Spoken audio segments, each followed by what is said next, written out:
This is where the fun begins.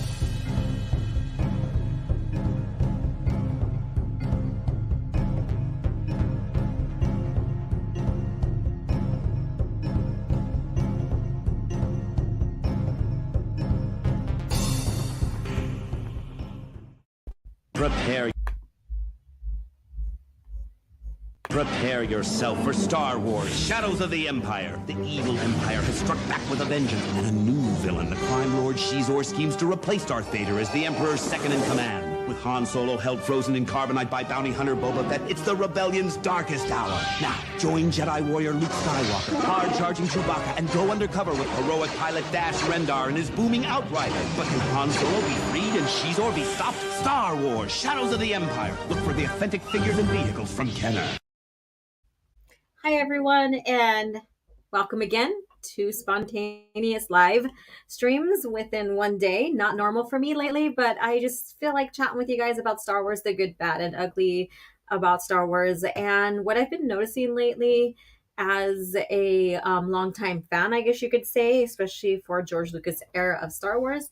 And so I am glad to be here with you. There's nothing really much going on other than a wedding next door, so there's going to be a little bit of background noise, as my backyard is also being used as a parking lot. So so here I am. So let's see who's in the chat, and then we'll get started here.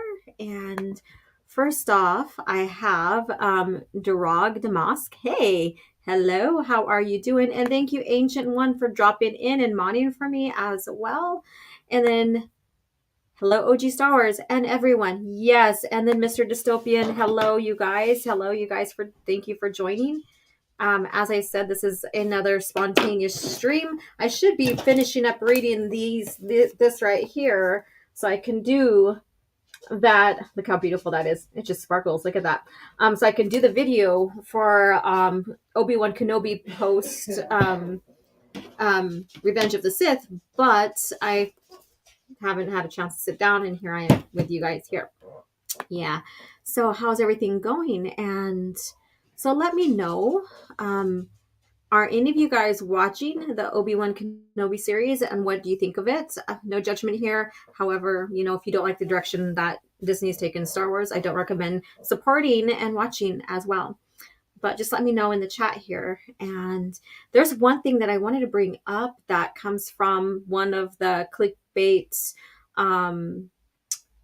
news site called Screen Rant. So you guys, know that as well. And I thought it was kind of funny, but I wanted to share because right now, it seems like they're trying to use the show to share, like, as if this is the only time we've ever seen, but then they still reference, but they're trying to say, oh well, the Kenobi series, shows or perfectly explains something from one of the movies, and so they're seeming as if God, I can't even spit my words out. They are making sense of George's movies, which we didn't really have to have that done, right? Let's see here. What are your thoughts on episode 5 of Obi-Wan? From what I heard, and what was shown to me, and watching both reviews from people who don't like it and reviews with people who do like it, they're trying to justify how Anakin is, and then trying to justify the verbiage of what is it? A New Hope. Once I left you, I was a learner. Now I am the master, kind of thing. They're trying to justify that script, that line, and it doesn't go well with it. I think that they are also trying to justify Leia as being very technical and able to repair things, which that's not in her nature.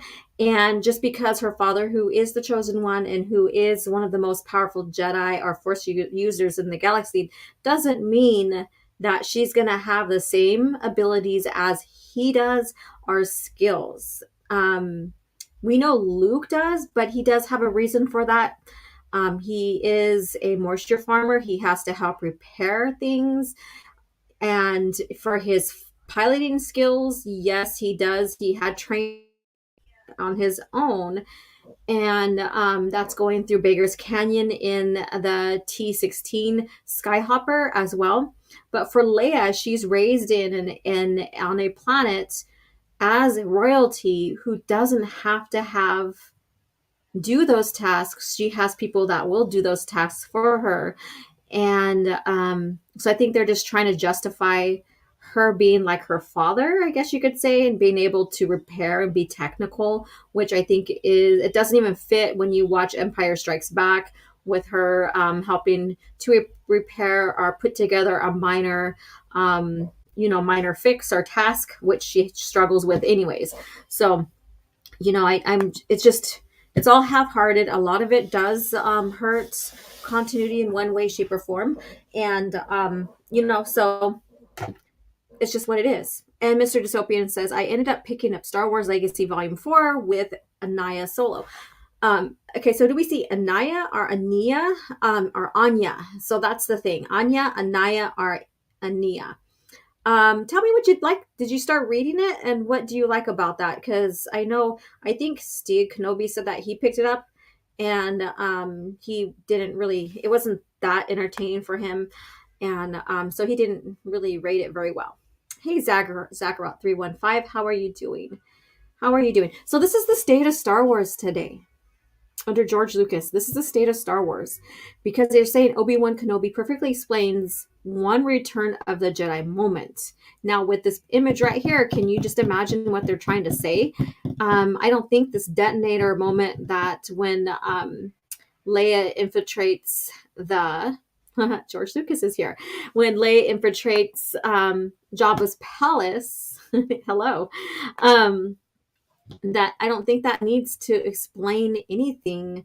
Detonators have always been a part of Star Wars. Yeah, that's the first time we see it, but within Legends and even the story behind with Leia I wouldn't say Legends, sorry, but in the original EU, we already have why she's dressed up as Bosch, and the detonator and so forth. And Shadows of the Empire is a great multimedia project to get into, to learn what happens up into Return of the Jedi.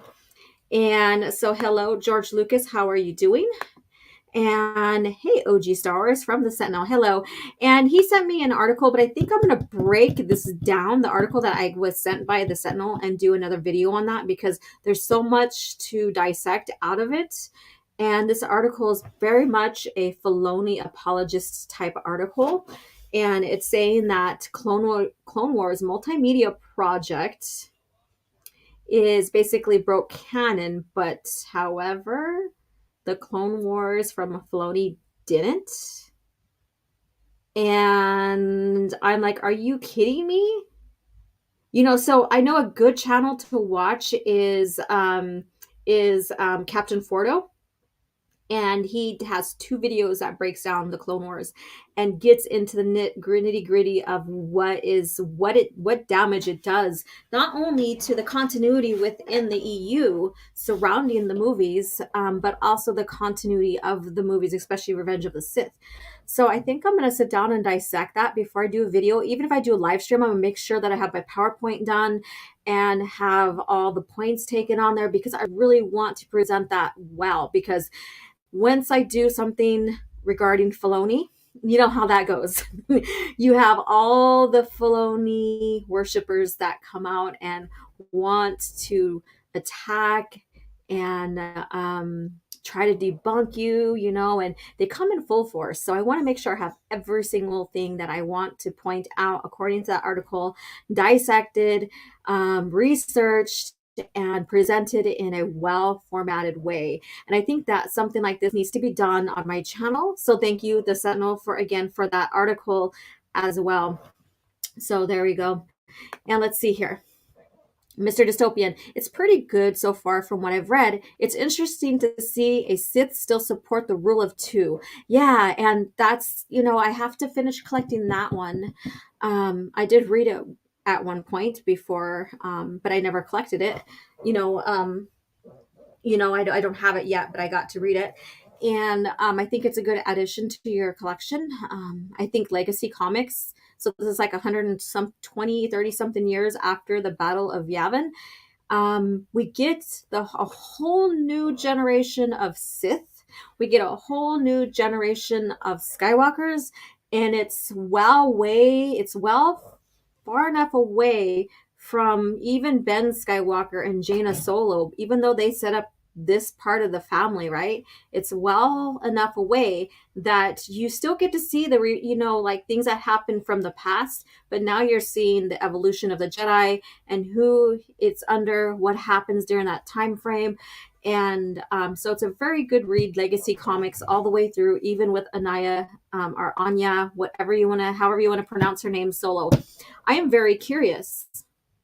I'm trying to figure out, because this is like something to debate, because once George sold Star Wars, we're not going to get the ties, the lineage to who Anya belongs to. And then we're not going to get the generations in between Jaina and her descendants, the Fells, and Ben and his descendants, the Skywalkers that we see. So we can only assume now and talk and nerd about it as fans, but we will never see that fruition. I don't want it to fruition under George, or not under George, under Disney, because I don't think they will do a good job with it. Hey, Marcos, how are you doing? Hello, OG, and hi to the chat room. Yes, hello. Ancient One says, I have to admit, RG Stars feels so real to see you host around at this this kind of hour. I know, it is. It's like 9 p.m. here. I'm still in my yoga attire. So this is the bra top. I usually just have the bra, sports bra, and leggings. So I just unwound my hair from a bun on top from teaching yoga, freshened up, got home, ate, and all that. And then decided that I wanted to sit down and just have another impromptu chat with you guys about Star Wars, the state of Star Wars, and all of that. Let's see. I'm definitely not a Filoni fan. Favreau is okay. All right. I think I don't know. Favreau, I don't know. He's proven to not pay attention too much about continuity. So there you go. But that's just the state of Star Wars these days. Marcos A says it's 12:18 a.m. in Boston, where I am from. Oh, well, thank you for being up this late or that early in the morning, whichever direction you want to go with the time frame, and joining us. I appreciate that. So let's go ahead and take a look at this article, and let's just laugh about it and go into the state of Star Wars after we're done reading this. Now, again, this is, a clickbait type article, but the point to this is that you are seeing justification from all these websites on the direction and evident how they flow together, and how Disney or Star Wars, Lucasfilm, kind of sets that stage for this. And it's just rewriting history. We knew that this was going to happen. They're retconning the movies. People probably had they were hoping that even having a clean slate, that they would at least stay true to the movies, and that's not proven so right now. Let's see here. Ancient One says, oh yes, OG Star Wars. I also brought pizza for the live chat to power up the live stream. Pizza power style. Who wants a slice? What type of pizza?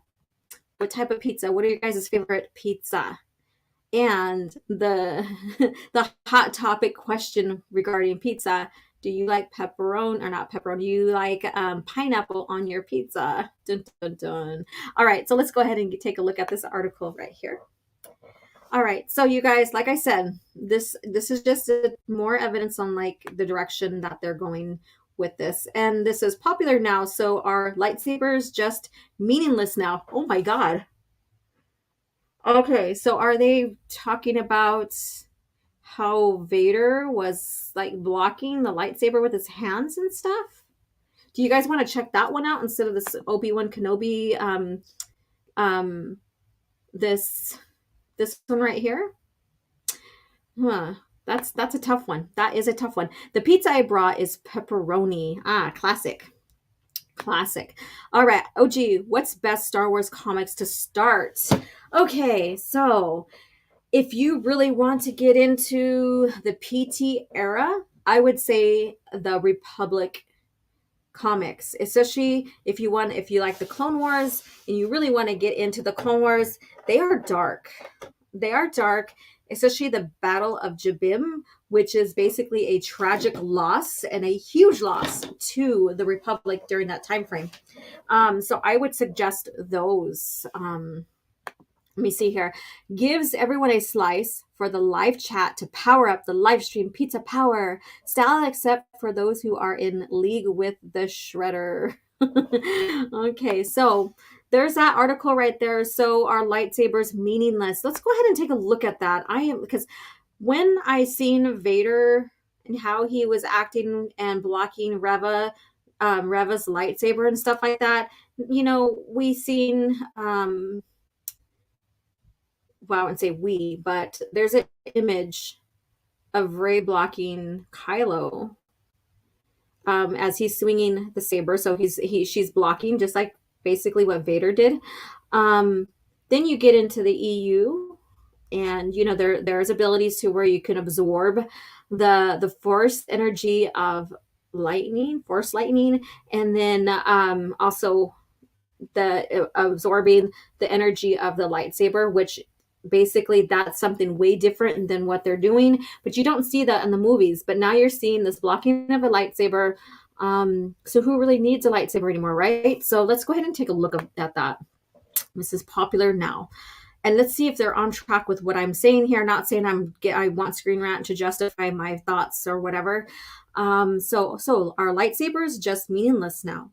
Obi-Wan Kenobi has had its fair share of lightsaber wielders in the spotlight, though unfortunately in a way that diminishes weapons status. Oh my god. So this is okay. Let's see what they have to say here. And this is by Lewis Glazebrook. It was published 14 hours ago. Now, isn't it funny that they use the Rebels Grand Inquisitor instead of the one that is actually in the show next to Reva or whatever her name is?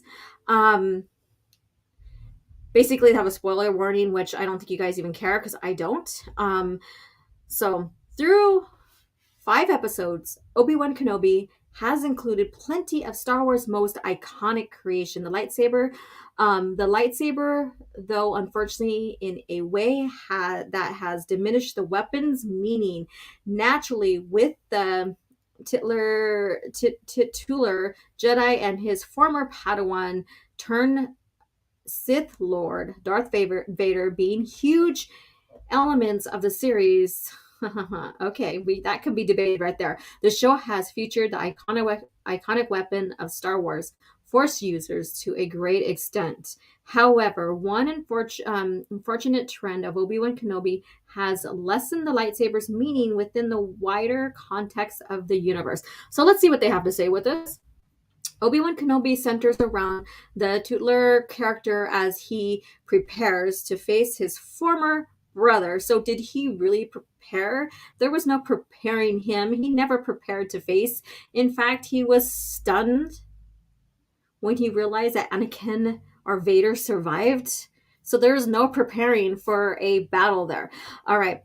In Obi-Wan Kenobi Episode 1, the former Jedi travels into the desert of Tatooine to retrieve his lightsaber from beneath the sand, which is another tie-in to the Disney trilogy about these sabers being buried once they're no longer in use, and which I think is bad. I don't agree with that. When you get into the original EU, when Anakin Solo and a few of them go on the mission to recover Obi-Wan's saber from it's never buried or anything. No one buries it. They get archived, and they are kept within the temple and stuff. So let's go on. Given how recent Star Wars shows Such a Mandalorian or the Book of Boba Fett has placed a focus on non-force sensitive characters. They haven't featured a famous Star Wars weaponry outside of a few instances, such as the dark saber. What about Ahsoka? What about Ahsoka and her lightsabers? What about Luke coming through the hall? So they did show. With Obi-Wan Kenobi, though, Lucasfilm promised a rematch between Kenobi and Vader.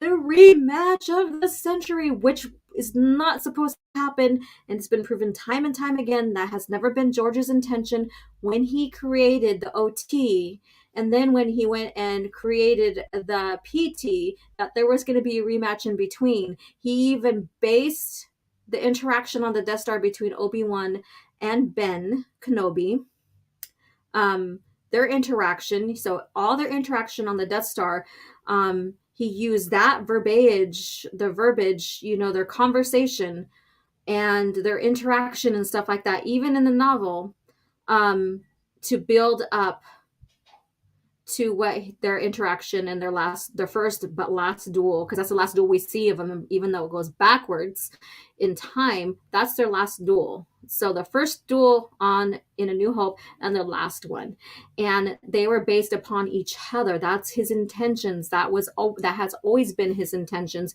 And him and the company even told the authors not to put Obi-Wan Kenobi on any adventures between the time period. So the Last of the Jedi was the only time that Kenobi did go, and it's within 2 years after his exile.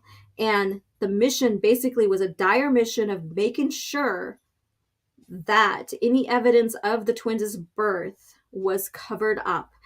And then he went back and settled down. And so that's why I am gonna do a review on the first book 1 and 2, and later I'm gonna do the whole series, because Ferris Olin Boss also goes and protects Leia at one point, under Bell's permission, and so we'll get into that some more later. Excuse me. And however, one unfortunate way in which the lightsabers have been shown has led them to feeling somewhat meaningless, on top of a few other instances from the wide Star Wars universe. So, I skipped a line here, and it says basically Obi-Wan Kenobi delivers with the Obi-Wan, Vader, Reva, and Grand Inquisitors, and the other Empire Inquisitors all possessing lights. They possess lightsabers because they are trained with them. Inquisitors have to have lightsabers because they hunt down Jedi. Sith use lightsabers because if you go back into history of Sith and Jedi lore, they were all one group at one time. I can't tell you about anything about Disney Star Wars, but I'm going off of the original lore. They were all one faction, and then they split. Eventually, the Darksiders go and then come upon the Sith, and that's how they evolved that way. I mean, so there's that evolution right there, and basically the lightsabers that we know today in the lore is basically what the Sith created. It's their invention and stuff. So yeah, so I don't know what he means by meaningless, because we see it so many times. It's expected. It's expected. I'm going to go ahead and see what you guys have to say about this. 10 like hype. Yes, thank you guys. And this is an impromptu live stream. So, I mean, thank you guys for being here. I have 10 of you guys. Thank you so much. And Christopher Barker, hello. Hey, Laura. I was chatting music. Thank you. Well, chatting music. Okay. Good to see you, Allura, or OG Star Wars. Hey, Tehillium, how are you doing? And let's see here. I predict the finale will fizzle out with a crappy fight of the century with bad camera and bad choreography. Correct. And then Soul Assassin, hit the like button and become a channel member. Yes, thank you guys for being here with me. So let's go ahead and finish up this article here. Like I said, I was curious about this. One of the first characters in Star Wars canon to survive a seemingly fatal, this is where they're getting at, okay? Seemingly fatal lightsaber wound was Darth Maul. At the end of Star Wars Episode 1, The Phantom Menace, he was supposed to die. Later on, he was resurrected, and so we know how that story goes. Obi-Wan Kenobi cuts Maul in half with his lightsaber. However, As revealed, Star Wars The Clone Wars, Maul survived and was fitted with prosthetic lower half. Similarly, Obi-Wan Kenobi has featured not one but two different lightsaber stab victims surviving. In Obi-Wan Kenobi Episode 2, Reva, the third sister, stabs the Grand Inquisitor in the stomach in order to hunt Kenobi herself, as the Grand Inquisitor was a character originally introduced, blah, blah, blah. It was introduced in Rebels. So it's set 4 years after Obi-Wan Kenobi. Many suspected that the Grand Inquisitor wasn't dead. So there was that push and pull. I'm like, if he dies, then that breaks continuity of Rebels. If he survives, no one's really gone, right? So, and it's true, no one's really gone. There's no stakes. There is no drama. There's no stakes. And now when they fight and they stab each other or cut each other or use the lightsaber now, because no one's really gone when you get impaled with a lightsaber. So now I get what they're saying here, that they are making sabers useless here. So I get what they're saying. And there's once in a great while I will agree with Screen Rant. So this is one of them, maybe. We'll see how this goes. At the end of episode 5, it was revealed that this was the case. Shortly after Reva herself was stabbed by Darth Vader. Yeah, she even survives. You know, all this plot armor going on because I need to have some kind of drama before the series ends, because we know what happens. Vader got his children. Obi-Wan goes back and somehow overcomes and is not, stricken with basically PTSD, if that's what you want to call it, and not in a bad state of mind anymore, even though it's like closer now to the timeline.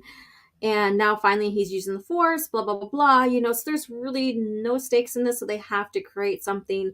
And I think this is such a bad way to do it. It's making lightsabers seem useless in a sense. So if you get stabbed, stabby, you're not going to die.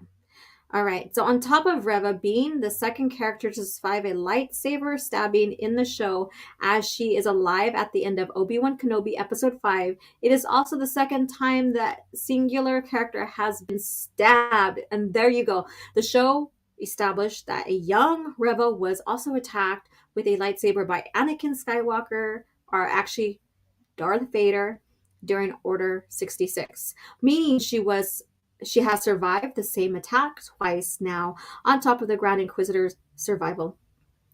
Man, so she has a lot of plot armor there, right? She needed to survive the temple because she's now like this Padawan turned dark, and she wants revenge on Vader. She wants revenge against Obi-Wan because he trained Vader, I guess. And so they had to make her survive, which was a very stupid, saying that she played dead amongst all the slaughtered younglings or Padawans. And then it leaves to question, okay, so if Vader, Anakin, because he's still full body, he still has his limbs and stuff, so he's very powerful. If he didn't feel her die, then why didn't he feel her Force essence living? And we know once Obi-Wan and Yoda go back to the temple to recreate the secret, the message for the Jedi to stay away and to check out what the damage was and stuff there, they had to fight the clones that were stationed there. So why didn't anybody notice that she was not dead even after Vader left? That's another question. How did she get out of there without being detected? That's another question there. So let me check the chat. Let me check you guys. Let's see here. Stoic Neuron, what's up? Within 5 episodes, I have shown 3 moments where people have been run through and no one died. If anyone downplays lightsabers, it's Disney. Correct. And I think Filoni is a perfect fit for Disney because that's where it started happening. So there you go. I mean, no, but you could say there's an instance in Darkness Trilogy that I remember where Jason Solo gets stabbed through, but they had to keep the saber intact in him. so that he wouldn't bleed out and die or something like that. I have to go back and, I'll go back and research that, and I'll do a video, or I will make an EU short on that. But he was on the brink of dying, basically. He was on the brink of dying. And so they had to, secure him so he wouldn't die. So there was still stakes in that. There was still the impending death if they didn't take care of him. So it was still believable. So if she was faking her death and she got stabbed by Anakin faking her death, how the hell did she heal? Did she have healing powers? Did she go into a force trance to heal? Or did she get healed by baby Yoda, aka Grogu? And then she took him with her out of the temple. I wonder. Okay, so those are just some speculations there. Nick McCade, I swear this show is going to end on some form of mind wipe, or it was all a dream. Maybe. I mean, you never know anymore. Norma Lopez, hello and welcome to my channel. I like Maul and TCW, but it ruins death in Star Wars, correct? And Soul Assassin, check out OG's store. Yeah, so go check out my merch and stuff. There's some cool stuff in there. There's a silhouette of Luke gazing off at the binary sunset. So it's that classic one where he goes out. He wants to leave and he goes out and he's watching the binary sunset, and you have that beautiful music from John Williams and stuff. So it's his silhouette, and then the sunsets within him, the binary sunsets within him, and his robes are almost like the dunes of the sands there. And underneath it says hope.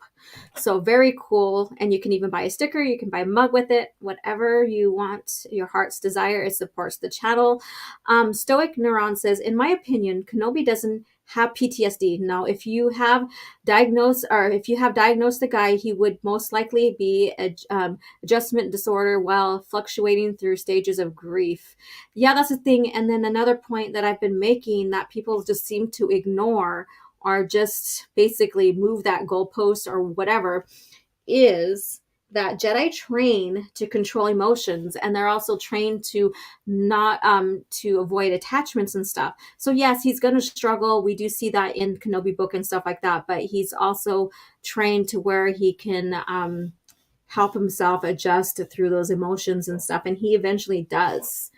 Let's see here. Right, I was just saying within the Kenobi series, yeah. All right, so let's go ahead and finish this up here. Where did I leave off at? It's worth noting that there is a story reason behind these survivals. However, there is, but it's contrived.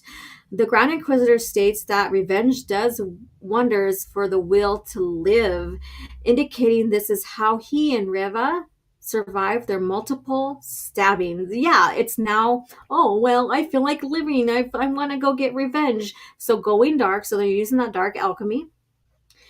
Just like Maul was said to have.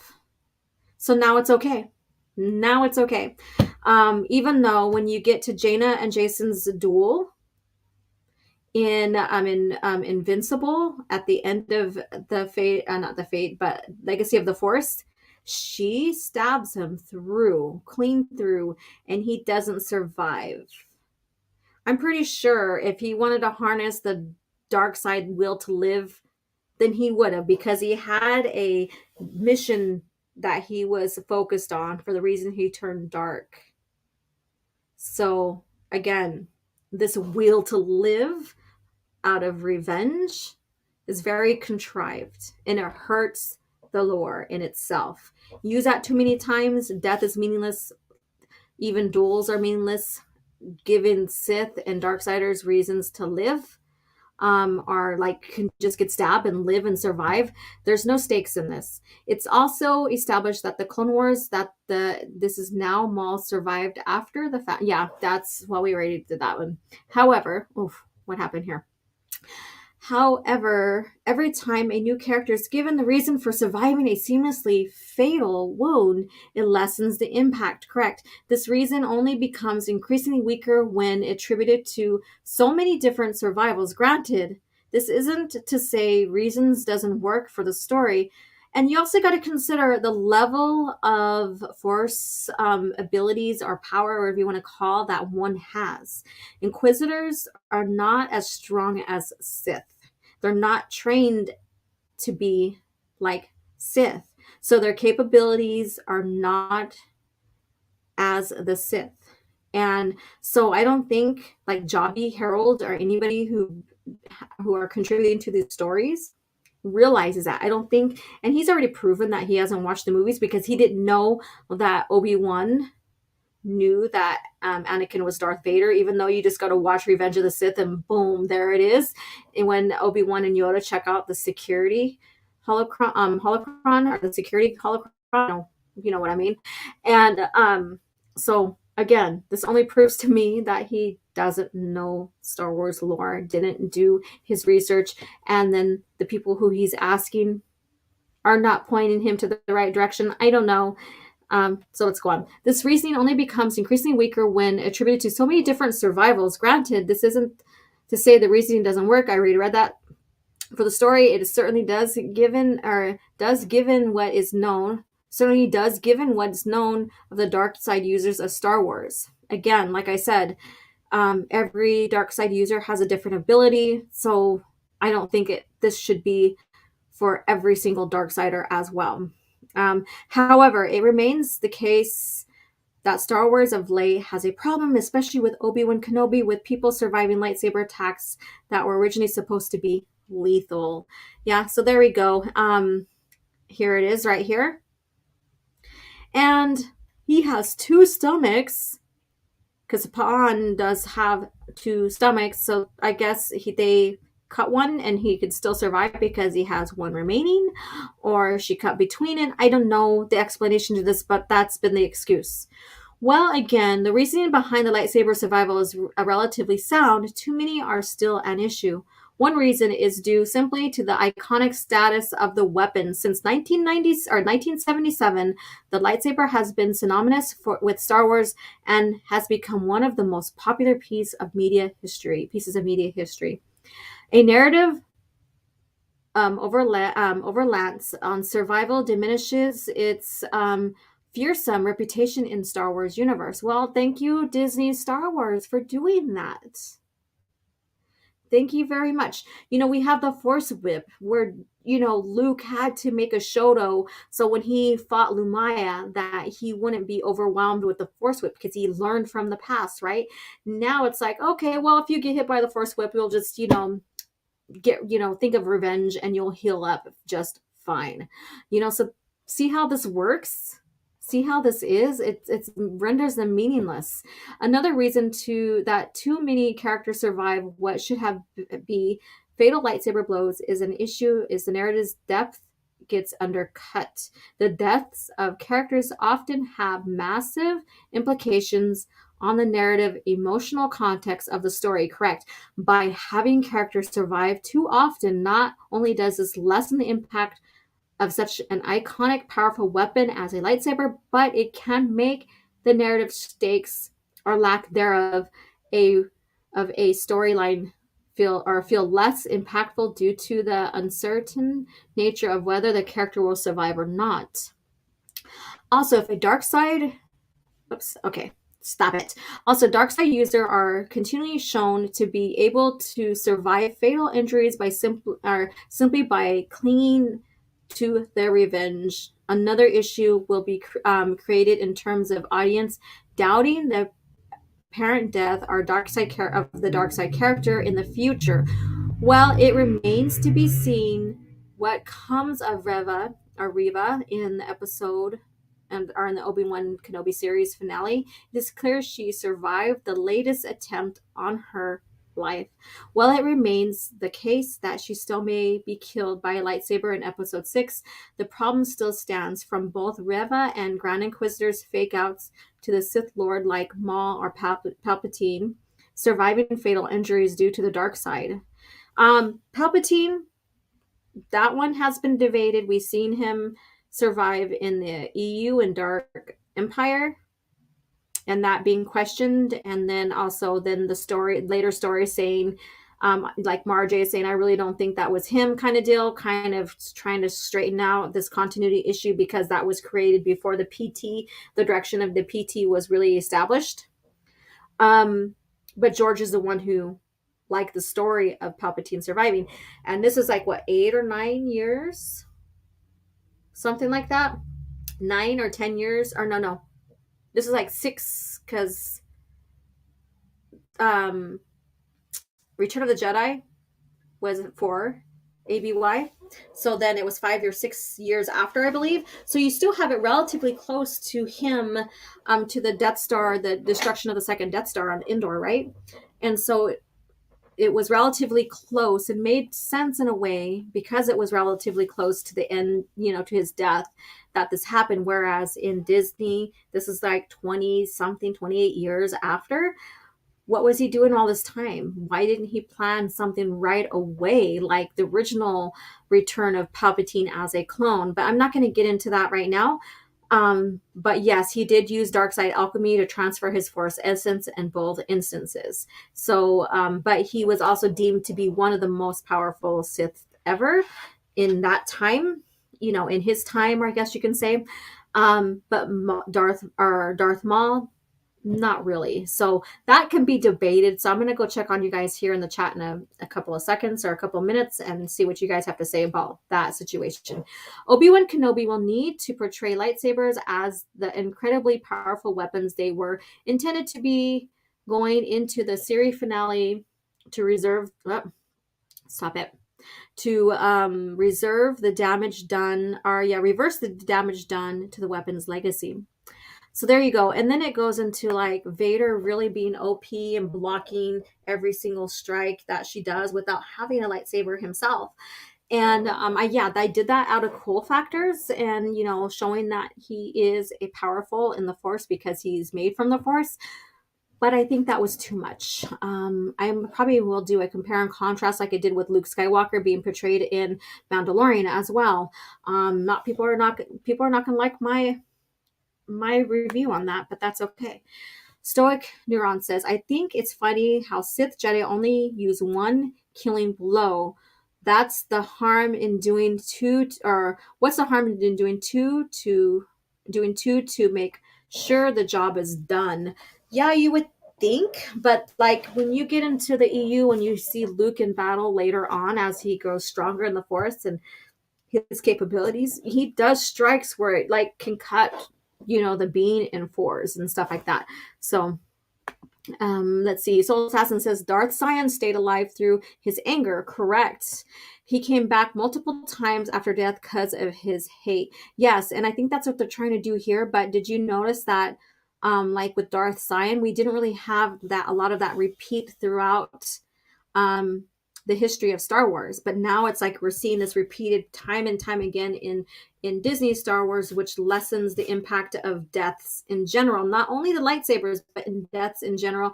It lessens the stakes as well. Let's see here. Stick Kenobi says, when Palpy survived in Disney canon, Luke and the Force Ghost should have known it right away because the Force would have been in balance due to him being alive. Correct. Stoic says the old lore is so cool. Disney uncanonized. Well, they tossed it aside, but it's going to always be canon because everything that was made in George Lucas' era of Star Wars was either made by him or he helped, he sanctioned, he approved it. Anything Disney, he didn't help, sanction, or approve, so it's not canon. There we go. Norma Lopez says, in Dark Empire, was that the real Empire Palpatine or no? That was debated, and Mara Jade even says, I don't really think that was him. However, it never went past that. Let's see here. Kenobi says, Kenobi says, Darth Sion was an anomaly, not the norm. Correct. And Mr. Dystopian, once Sith let go of their hate, they die, like with Sion, and subsequently Vader. Correct. Oh, okay. And let's see here.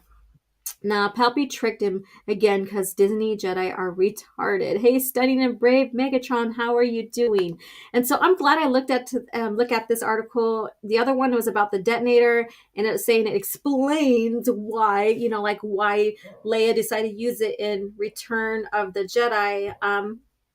We didn't need Kenobi series in that scene to justify, her using the detonator as they went to go rescue Han and Chewie and stuff. We really didn't need that. There's no reason for that whatsoever. Even if there's no story, there doesn't need to be a justification. Okay, let's see here. Steak says, Dark Empire was written as a continuation of the old Marvel Comics too, which pretty much makes it dubious in terms of canon, since the Marvel Comics were low-tier canon. Yeah, so what do you guys think about this with lightsabers, like people getting basically stabbed by them and surviving? Like look at, so I guess Qui-Gon, he didn't have hate and he didn't resort to hate, so that's why he died. Right? Qui-Gon, because he got stabbed clean through, almost the same as the Grand Inquisitor, right? And because he didn't go to revenge or hate or whatever, he died. And then somehow Darth Maul falling so many, like hundreds of feet down that shaft, being cut in half, hitting the ground, and who knows what he could have landed on down there, right? But yet his hate sustained him through the drop. And I have quads zipping by. If you heard that, that's a few quads zipping by. So he sustained himself through his fall because of hate and revenge. He must have landed quite softly, I guess, because of hate and revenge. And then somehow those years that he was down in there, gathering himself up, if you know the story, was all hate and revenge, right? There we go. All you got to do is just turn to the dark side a little bit to survive, and then you'll be okay. So there you go. Let's see here. And Stunning and Brave says, so then why be a Jedi if you can just live forever by hating all the time? Someone should have told that to Padme, right? Just go ahead. I mean, I know she's like potentially she's not a Force user or whatever. If you look into like her potential, she's still pretty much has some Force sensitivity, but not enough to be a Jedi, right? And so maybe that could have sustained her, right? And sustained her through birth. I mean, I'm just pulling out, this is such a contrived story line or use of something to justify why they have so many survivors in the story. I'm just applying it everywhere because it's so damn stupid. So damn stupid.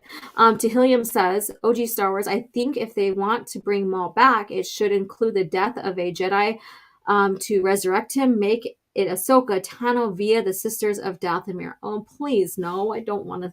Well, if that's Disney Star Wars and that's what you want to do, if you want to see that, enjoy yourselves. Enjoy yourselves. Let's see. Use that woman rage, Padme. Yeah, use that woman rage. Doku's head should be alive too. I bet it was angry too. Right? Why didn't he survive? You would just attach him to a droid and he's fine. I mean, seriously. Soul Assassin says, please hit the like button and become a channel member. So let me go ahead and let's go back to that other article here.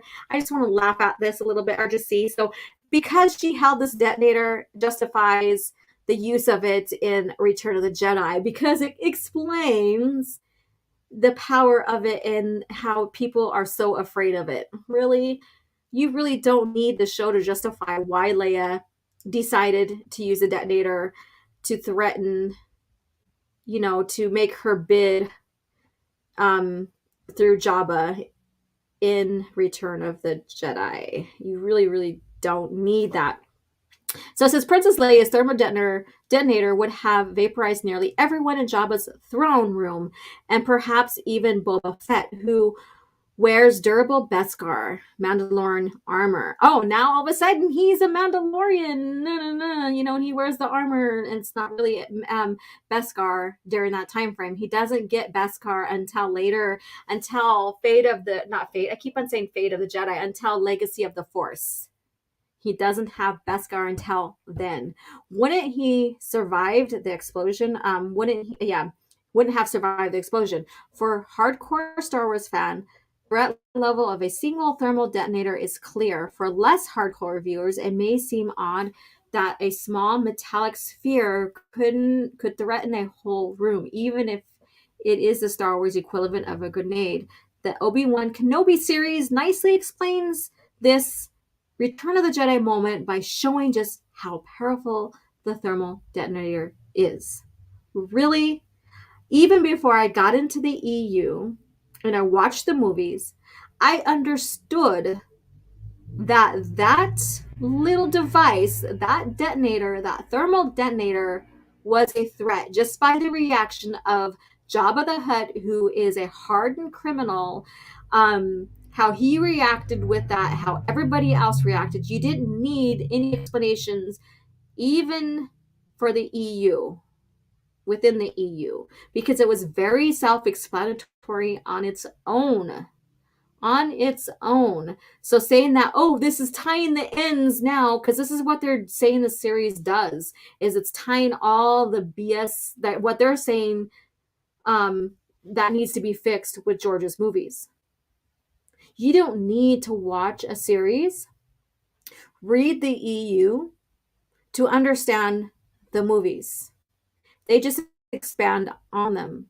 You don't need to watch the series to understand what a thermal detonator is. Just watch the freaking movie. That's it. I'm so tired of people and these articles and people who are justifying the nonsense that this show is, saying, oh, it's fixing, the conversations between, Ben Kenobi and Vader, and justifying that they needed a rematch because it was so vague, even though the context really states that they were talking and shares that they were talking about their last fight, which I say they go back in time in the series, and that was on Mustafar. You really don't need the series to fix anything that George created, and this is so disturbing, so disturbing. Let's see what's else going on in here. Oh wow, nice. Let's see here. Dooku, played by Highlander Rules. He was a classy man, even as Count Dooku or Darth Tyrannus. He was a pretty classy, pretty villainous, one of those, I would say, classical villainous, I don't know, I can't find the words there, but I really liked his character. I really did. Studying a brave Megatron, why didn't Tarkin use all the hate in his body parts after blowing up in the Death Star, right? I mean, I have to look up to see if he has any Force abilities. Like his midichlorian count, basically. Using the Sisters of Dathomir, who use a dark side form of the Force, it would make sense of how they want to cheat death at OG Star Wars. Oh, I know, but the thing is that when you go and have every single dark side now resorting to revenge and anger and stuff, it lessens the story, it lessens the lore. It's like there's no sense of even watching these things and wanting an impact, wanting to be thrilled, wanting the drama, because all of a sudden we're going to have a dark side user, they're going to get killed and come back because of hate, because of revenge. There's no stakes in that. That's what I'm trying to say. Steve Kenobi says the original Marvel comics were as canon, Tim. Oh, I guess they're having a discussion in here. Mr. Dystopian, they did put a calamari's head on Grievous's body. Anything is possible, no matter how absurd. Okay, let's see here. Thanks, Ancient One. Awesome, you guys chatting amongst each other. Hail, oh geez. Hey, Riff Magos, what's up? How are you doing? Hello, G. I think we need a DPU education on now more than ever before. Yes, and that's my point. And we will go into these. I was going to steer away from Kenobi, but now I think it's more dire than anything to still stick onto his story, his true story. Since we're coming to a conclusion here, and everybody's just like misinterpreting who Obi-Wan is now and George's intention with him. And oh dear, these people are brainwashed by Disney. Yeah, and that's the thing. That's another thing I wanted to be here with you guys. And I have 25 beautiful people, beautiful souls in the chat with me watching. Thank you guys so much. Press the like button, become a channel member, contribute to the channel, go check out the merch, and most of all, have a great conversation in the chat. I'm going to go through that as well and converse with you as well. But that's the thing. If you will notice the pattern, and we've said this on the spacing on Open Airlock Policies channel, is that you're seeing this pattern going on that Star Wars and Disney Lucasfilm is creating, whether it is gaslighting the fans about being racist, to setting up their hardcore fans. There are hardcore fans for Disney now. And so anytime, like myself, compare and contrast continuity eras and then showing how it's done better with George Lucas era of Star Wars, there's going to be that backlash, and they're there to protect this lore here for whatever reason. They don't care about continuity. And so this is the conditioning that's going on here. And that's the reason why I wanted to share this article about the detonator. You don't need the story. You don't need justification to why Leia decided to use it. It was clear. It's a lethal little device that can basically blow up the whole room and take out Jabba himself. You really didn't need this explanation coming from the series to justify George's take on that thermal detonator and why she's using it. Let's see here. Are we saying hello to each other? And says the thermal detonator isn't a very powerful. In Rebels, they screwed that up too. I haven't seen most of Rebels to even know what's going on there with that. If I decide to talk about more about it and maybe do a video, I mean, I have all these freaking ideas now just out of these series of Kenobi to compare and contrast and share lore with you guys now, that it's like I feel kind of overwhelmed a little bit. It's like there's only one of me and I have only so many hours in a day, and then I have all like my own responsibilities, and I want to present all of this to you, the EU lore, compare and contrast, and true stories of our legendary characters or our legacy characters and stuff. It's like, oh, there's so much to do. And then having a couple of major videos I've been working on being destroyed off of my phone. When I wrecked, it's like I feel like I had to take 10 steps back. But I am here for you guys, and I will present the lore. I will give you true EU continuity, compare and contrast with the Disney one. I'll give you, lore with characters, with ships, all of that. Just plain good old Star Wars continuity, lore, all of that. Hey, Jedi Padawan Trela, how are you doing? The word detonate is in the name. Not hard to figure out, right? I know. No. Let's see here. And then, oh, that jumped big. Wow, that was crazy. Where did it go? And I have a super chat. Okay.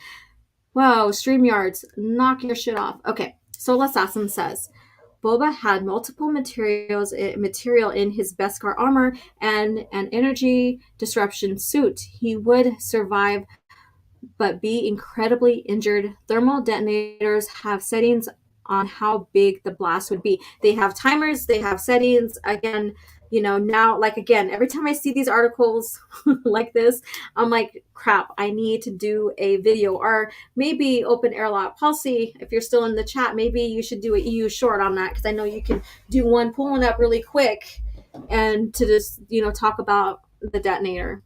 The thermal detonator. Riff Mago says, I am so glad I have the real EU book covers. What were you thinking, Disney? Geez, they're just thinking about money and rebranding. That's all it is. And Mary Mayhem Raid, woo! Thank you so much. And I was listening to Gans on my drive home from teaching Primal Flow Yoga, and those guys had me cracking up. I'm taking a sip of my coffee that I picked up, my iced coffee. Nearly spitting out all over my car because of that. Thank you so much, Mary. Yes, thank you so much, darling. And then Darkwing Duck, hello. This series doesn't tie into anything dealing with the OT. No, it does. It just contradicts it. And Trace XL, thank you so much. Another channel member, Mary Mawbraid. Woo! All right, I missed the last half. I got home and started settling in and eating, and so I missed the last half. So I know you guys were having a blast in there, cracking me up. You guys, you never fail, bringing on the laughs. Thank you so much for having shenanigans. It's always entertaining and fun to listen to, and also being in the chat or being on the panel. Mayor McCheese. Hello. Okay, everyone from Shenanigans behave, laugh out loud. This is proper stream. Laugh my ass off. And then Stick Kenobi says Kenobi is written with a dumbed down audience in mind. When you have to cater to the lowest common denominator, this is what you get. And a bit of giggling here. Thank you so much, you guys. And I'm coming up on to thank you for the Australian $5 super chat, Mary Mayhem Raid. Woo! So this is Baldo Gagger, 4,000. I love it. Thank you. Thank you for the super chat. Okay. T. Liam says the Krugen. Excuse me. Whoa. Talking about getting choked up. Huh. Okay. I'm not going there. The series is trash and should have never been made. And let's see here what you guys have to say with this. You guys have this chat hopping. Thank you so much. Stunning a Brave Megatron. In this case, they cater to the lowest or the lowest common denominator. Yeah, that's what the conclusion is.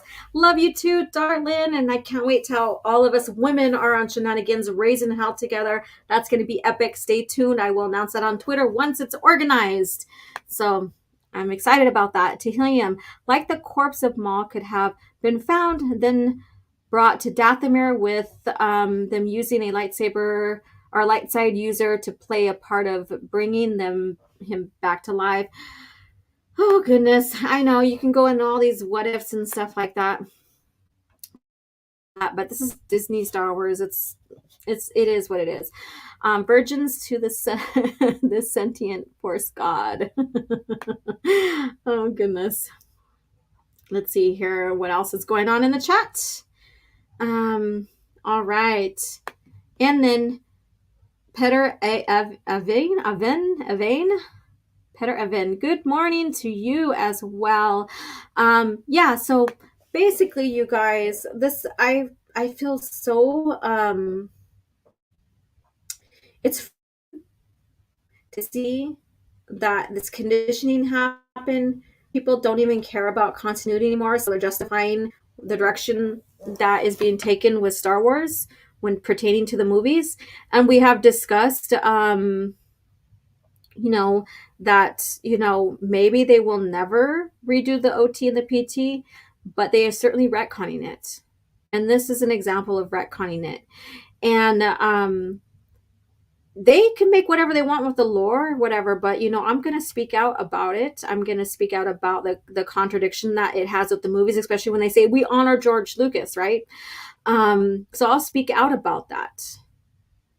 And so you guys, I suggest you guys keep a watchful eye on what's going on with social media. Social media has such a huge impact in society. People take it as real life, right? And so it's always to keep a watchful eye and watch the patterns. And we have been successfully sharing the patterns with you guys as of late. And some of the predictions we have made in the past has fruition. And I'm sorry to say, it's just only going to get worse from here. There's so many fans that support the direction that's going on. We are the minority, but we could still talk about it. We can still discuss it. We could still point out what's going on with the lore, what's going on with, Star Wars and how they're treating fans and how they're uniting their own hardcore fans against us fans that have been here way longer than these hardcore fans of their lore. So we could still continue to call out the bull crap. call it the bullshit articles. Sometimes you're going to be surprised by one of these Screen Rant or these, these other shitty ass media platforms and what they say. Like what they said, what I read about the lightsabers and the direction they're going with, not everybody dies. Yeah, I agree with that. It's a once in a blue moon that I agree with Screen Rant. And it's surprising, but doesn't mean that I value their articles to be true all the time and stuff. There might be some truth in some other stuff they share, but basically it shares a pattern with the direction that they that Disney wants to go with their property now, the Star Wars property. And who knows, there might be something that's given under the table. So keep an eye out on that. Let's see here. And we do have the bacon, cheese, and or whatever that is, food, I guess.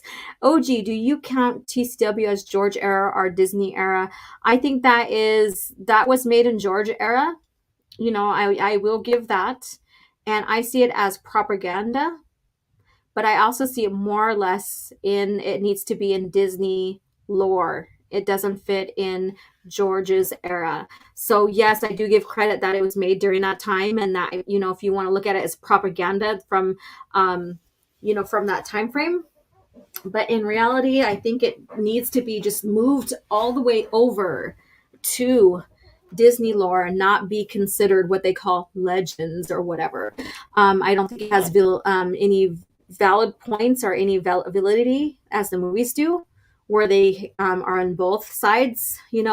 I think it needs to be moved over. Filoni fits in with Disney, Star Wars, and their crew on the direction that they're going with it. It's almost like as if it's almost as if this was like some kind of fated like some kind of fate for Filoni, to where he came in at the end and then seamlessly came into Disney Star Wars with no problem. So it's almost like this was a destiny of his, but this destiny also ruined the direction of Star Wars, I guess you can say. That's the best way I can now explain that. And who knows, maybe there was a contract for him to leave and go with Disney when George sold the business. I don't know. Open Airlock Policy says, now Star Wars Twitter accounts is crossing fandoms by bullying randoms. Correct. And that's another thing. That's another pattern there. They're setting up the stage to bully Disney Star Wars is. And I've been saying that since the first time I seen that. And I've also noticed that beforehand. And so continue to watch these patterns, you guys.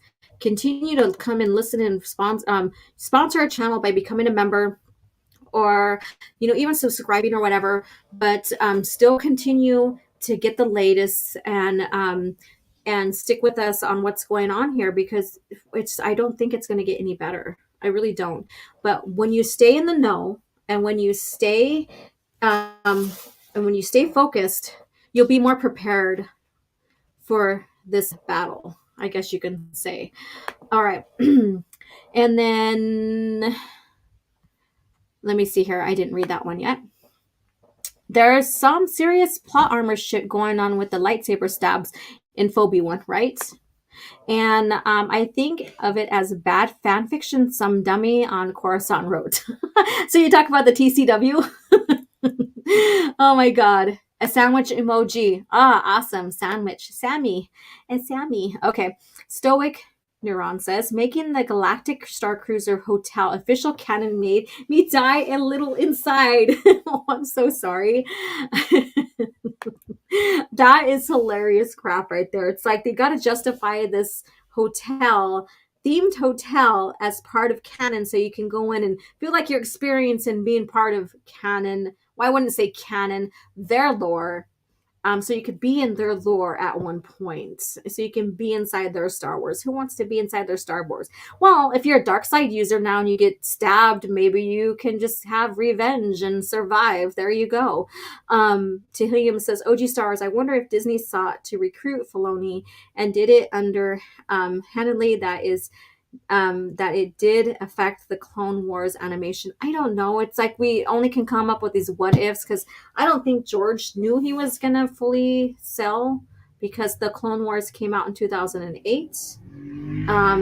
So we can only come up with these what ifs, but we know that the destruction of continuity happened during that time frame, and that's when George started stepping away. Honestly, that's when he started stepping away from managing, and it shows. Let's see here. Jedi Padawan trailer says, despite what some think, Favreau and Filoni are not the saviors of Star Wars. No, they're not. They're not. Soul Assassin, where are the Jedi survivors after the Order 66? Disney is the Empire, and we're in the dark times.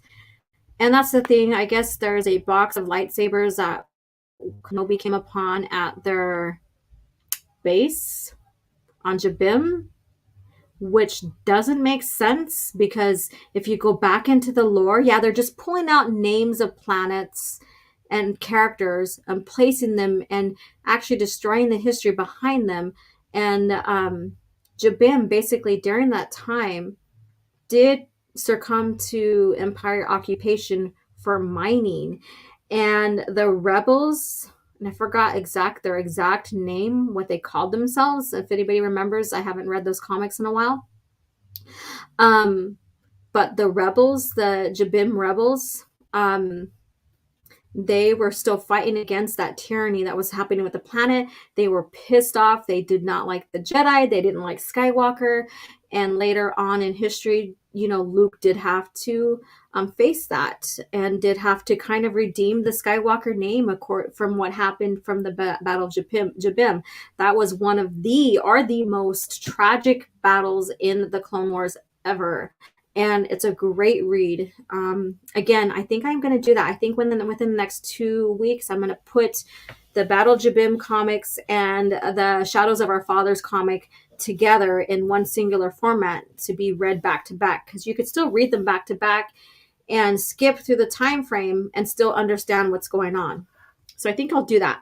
If I had a Patreon, I would use that as an offering, but I don't have Patreon, so let's see here. Stunning and Brave, Megatron. Sorry, Rey and Kylo fought on a balcony at a space hotel once. Rylos are going to have fun with that one. Yeah. And then it says, Jabim hates Jedi. They be the last to help them. Right. So why would you have a basically underground railroad like safe haven for Jedi on Jabim? Why? And let's see here. And then Mayor McChee says, Lucas allowed Filoni to do some wacky things, even though I like some of it. OG Star Wars, Lucas should protect the EU and the sale of Disney. I think that like I said, he stepped away, so some things Filoni slipped by, and it's been proven that he slipped by a lot of stuff past George. He was very sneaky with George. And I think George is very passive. Really, I do. I think he's a passive person. And so so there's a lot of like things that he's done behind his back as well that has been proven. I'm not going to get into the full story here. That's for another time. And but he did step away. He did step away because he was working on a movie, and he would only like come in and report to see what's going on once a week, where he used to be there all the time. I wouldn't say he micromanaged, but maybe he did, because he admitted that he had to be active within his company. And that's another reason why he sold, because he wouldn't be able to stay away and semi-retire and have someone else in charge. And that was another reason why he sold. And but he did step away. He didn't hardly participate as much, and but he did have his basically quote unquote story group. I don't think they really called it a story group. I think Disney coined that term, but he did have his continuity specialists, try to keep track of that.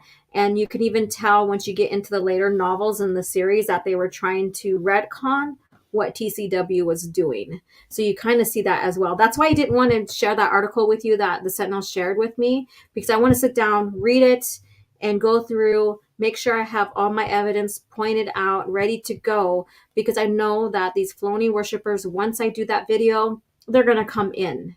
they're going to come in, and I want to make sure I am well armed here. So sometimes this type of research and this type of presentation needs to take time.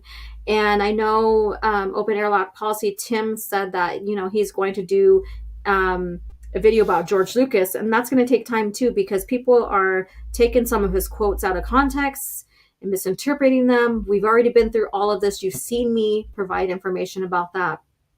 So it will take time to make sure you have all your ducks aligned, make sure you have all your research, all your points squared away, because these people are going to come after you and try to discredit you for whatever reason. So, and that's what us channel content creators do. If we're going to present something to you, we're going to try to do it the best of our ability, research it, what have you. With this article, I can plainly tell you that, the storyline is contrived with like Force users or dark side users living just be out of rage and revenge and all this other stuff, and it's being overused. It truly is. So there's not much research and stuff like that needs to be here. But when it comes to something that you need to have everything aligned, like countering an article about Filoni, the Clone Wars didn't break continuity versus the multimedia project, I do really want to have that all aligned for you guys, because they will come after. These Filoni worshippers will come after. Let's see here. Stunning and Brave says, so Rey and, I already read that one. And then I read that one. Let's go down. And I do agree. And some people don't like the cartoon style, but the story is great. I don't mind the cartoon style myself. I never had a problem with it. And the story, like, you have some great stories that really didn't need to have conversations, but they got the point across. And that's the beauty of that. And it tied so well into the Battle of Coruscant. Helium, Star Wars Clone Wars minus Ahsoka Tano. Yeah. I think that was a big mistake to make her Anakin's apprentice. I really do. And I thought about that from the start. I thought it was a big mistake. And then when, even people were expecting her to die because she wouldn't have fit in the movies, right? And that didn't happen.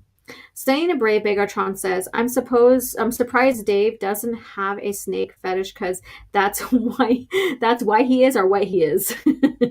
Oh my God. He likes furs. He's a furry. I hate how they pronounce Jabim as Jabim in Kenobi. So, and that's the thing. Okay, so you guys, because it's Jabim. So it could, so I think I pronounced it Jabim before. So is it Jabim or Jabim? Because I've said it both ways too. Let's see here. And it was probably around the Crystal Skull movie that was being done during that time of the Clone Wars. I don't understand that one, because I know that he was recording, or he was doing Red Tail Hawks during that time frame. Ancient One, just one more like. Oh yes, one more like. Come on, you guys, let's do it. And we did. And I have 19 beautiful souls here. Thank you for hanging out with me. Riff Magos, I don't mind animated series as long as they have someone with actual talent and not Dave Ahsoka Filoni. Oh, that's an interesting one. Yeah, I agree. I think that for a cartoon series that is expanding off the movies, you still have to be careful with it. And then also expanding off of all the other continuity, like all the other stories around it. Yes, you need to be very, very mindful. Mayor McChee says, next time, if there is one, there's some huge franchise of some kind like Star Wars. I hope they do not make any books, laugh out loud, for better or worse. So we're never in this situation again. They're proving that they don't need books to break continuity. They're breaking continuity in their own shows. They're breaking continuity in their own shows to their own lore. That's the thing. Let's see here. And JB Luke, hey, what's up? You guys, I've been meaning, I went to go schedule Talking EU, and that kind of fell through because I didn't confirm a time or date with them, and that's my fault. But GB Luke is one of them that I did a Talking EU interview with, and so I recommend you guys go check out that interview as well. So much fun. I need to get that back on the schedule, and I need to interview more people about how they got in Star Wars and got into the EU. That's such a great conversation, and having that and showcasing fans like that on my channel is one reason why I have this channel. So I need to get that back going again. I really, really do. Let's see here. Playing Fallout 76 while I listen. Well, thank you so much. Yeah, so I just really wanted to touch basis on this. And, the state of Star Wars under Disney, it's not very promising when it comes to with keeping continuity with the movies. Now, mind you, if you're a fan of Disney, then you are, right? But the thing is that Disney is setting up a campaign, or has set up a campaign to go against long-term fans so because we are calling out all the broken continuity, the lore issues and all of that.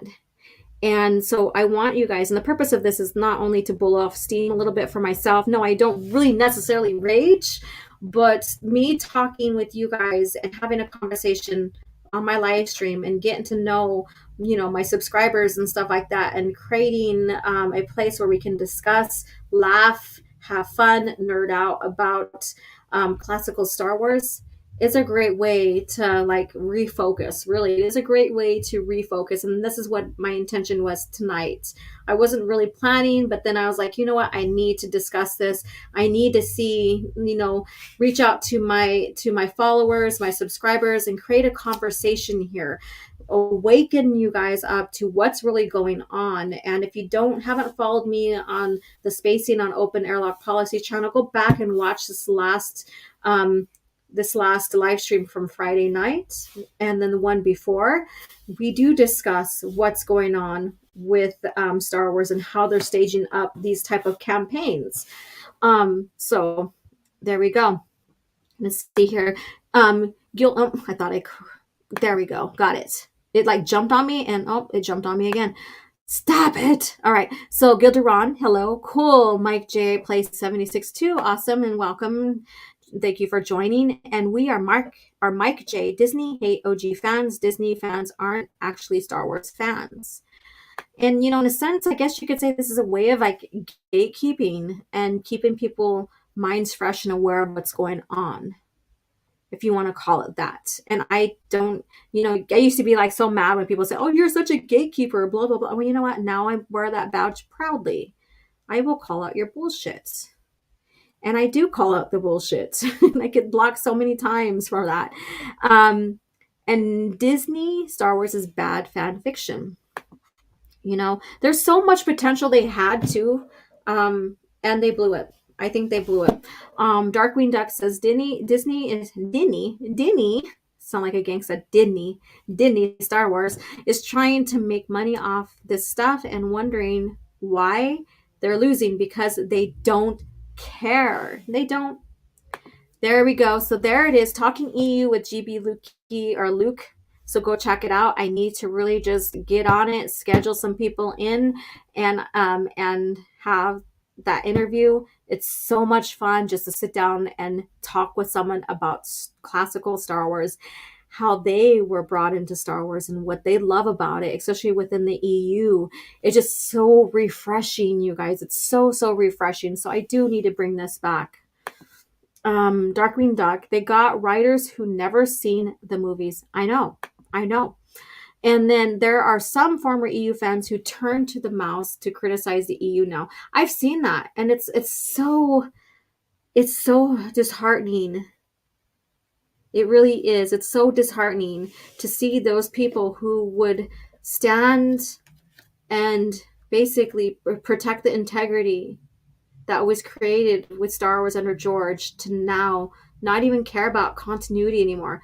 When you see an EU fan, and I wouldn't say if they're well versed or not, but basically getting the EU, you realize that this is a continuity that was well kept. And then to change your mind about it and go to a continuity that is loosely kept at best, and then turn your back and degrade the EU you used to love, the lore you used to love, I don't think that's a fan. I mean, sure, like both sides, whatever. But if you're going to change your mind and really degrade it and now say, oh, it was never blah, blah, blah, you're just one of those sheeples that follows just for the hell of it because it's cool and it's popular and you don't want to be on the wrong side. That's how I see you. You don't want to be on the wrong side. And that is cowardly. You have no balls. You have nothing. That's cowardly. Okay. Let's see here. GB Luke. I don't know why people still give Disney Lucasfilm any goodwill, especially with Kenobi. I know. That's my thing too. What in the hell? It totally does not fit in with the OT, and it doesn't even fit in with the Revenge of the Sith, even Order 66. It makes Vader, early stages of Vader, Anakin, who is basically purging the temple. Now he doesn't sense that a Padawan died and he doesn't catch on to that. That is freaking ridiculous. How are they going to explain that away? And then Mike J says, it absolutely is a gatekeep. It absolutely is gatekeeping. Damn right. So many franchises have been infested with woke weirdos, SJW freaks, and activists. They've sucked the joy out of it all. Everything woke turns to shit. You can do diversity and all that without having a contrived in your face story, which basically is called organic. You can do it organically and have a great story. That's already been proven in Star Wars. I pointed out the most obvious one. If you get into the Mandalorian lore and you learn and you read like the Legacy of the Force, we have a Mandalorian couple that are gay in there, and it's done so well. It doesn't really phase you. It's like very organic. And I will continue to use that one because that's just the one that's very obvious, especially if you get into the Mandalorian lore and stuff. Riff Mago says, those types of people are what I call EU flat earthers. There you go. Deranged lunatic, aka DL. Hello, how are you doing? Sup at Soul Assassin, and thank you for joining us. Soul Assassin says, let's lighten the mood. Father's Day is in a few hours. How many cards y'all think Django got? Oh my god. Oh geez, that's hilarious. Thank you so much for that laugh. He's like, all right, let's snap OG Star Wars out of this mood right now and let's make her laugh. That is hilarious. Why, thank you, sir. Serious question then. Put it in the comments. How many do you think he got? How many do you think he got? Oh my god, that's hilarious. We are Mike J. Right. Just tell a story. Stop injecting identity politics into everything. Yeah, just tell an organic story that's not contrived with a lot of stuff, a lot of bad takes, and yeah. Darkwing Duck. Star Wars is a continuous story that flows together from the movies to the EU, and it's being destroyed, and that's not cool. Well, on Disney side, yes, it is. That's why I'm here. Stick with George Lucas era. Can't go wrong with that. Can't go wrong with that. And this is the one thing I have here. Oh, and I do have this one here. So I do have this right here on my side. I'm surrounded by books, you guys. I am surrounded by books. Let me go ahead and take this shit article down. Here we go. And my hair, don't mind me, no makeup. I taught yoga. I'm still kind of in my yoga attire. So my bra top. So let's see here. So here you go. Here you go. Some awesome stuff here. Yeah. This one right here, I think has the Obi-Wan Kenobi flashback in here with Sherrod Het. So let me go ahead and I think this is the one right here. Let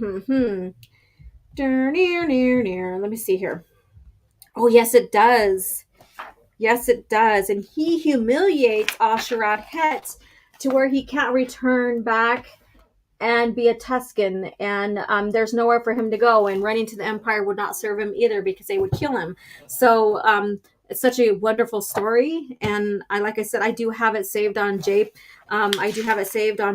so I'm thinking of finding a way to share that with my members too, so that you guys can get this little individual story to keep by your side.